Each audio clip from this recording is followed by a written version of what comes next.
नमस्कार. मी आशिष वैद्य. मी एकच प्याला नाटकातलं एक तळीराम आणि भगीरथ यांच्यातला संवाद जस्ट एक ऐकवतो. सध्या तर असं व्हॅलेंटाईन डे जवळ येतोय, त्या दृष्टीने सगळं प्रेमाचं वातावरण सगळीकडे झालेलं आहे.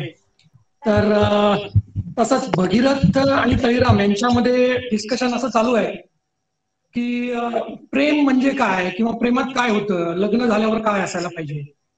तर एक छोटासा संवाद आहे, तो मी सगळ्यांसमोर वाचून दाखवतो. तर भगीरथ म्हणतो, प्रेमाचा पाशच तसा आहे. प्रेमानं दोन जीवांचा अगदी एकजीव होतो.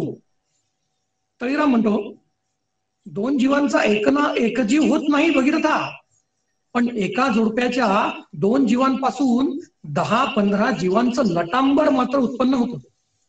हिंदुस्थानच्या हवेत अव्वल आर्यांचा वंशवृक्ष 33 कोटी फळांनी रडून निघाला. तो काही त्याच्या मुळाशी दारूचं शिंपण झालं म्हणून नव्हे, प्रेमजलाच्या सिंचनानंच तो फोफावला आहे.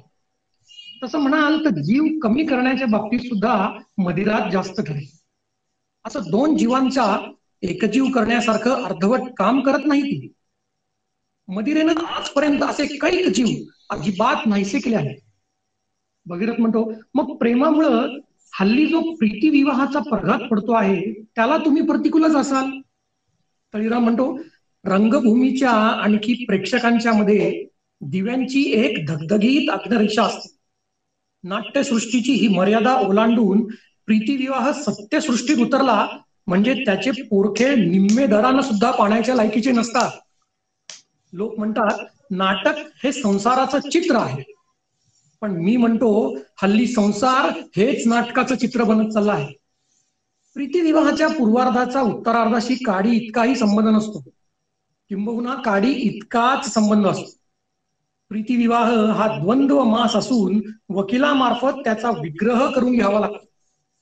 लग्नाच्या पूर्वी प्रेमाची अशुक माशुक हातात हात घालून भटकण्यासाठी जी तळमळत असतात, नुसती पायधूळ दृष्टीस पडण्यासाठी ज्या उत्कंठेने एकमेकांच्या वाटेकडे डोळे लावून बसतात, तीच पुढे एकमेकांच्या डोळ्यात धूळ फेकण्यासाठी संधी शोधत असतात. चुंबनासाठी तोंडाला तोंड भिडवणारी जोडपी पुढे एकमेकांची तोंड पाहताच चाऊ की गिळू असं करायला लागतात.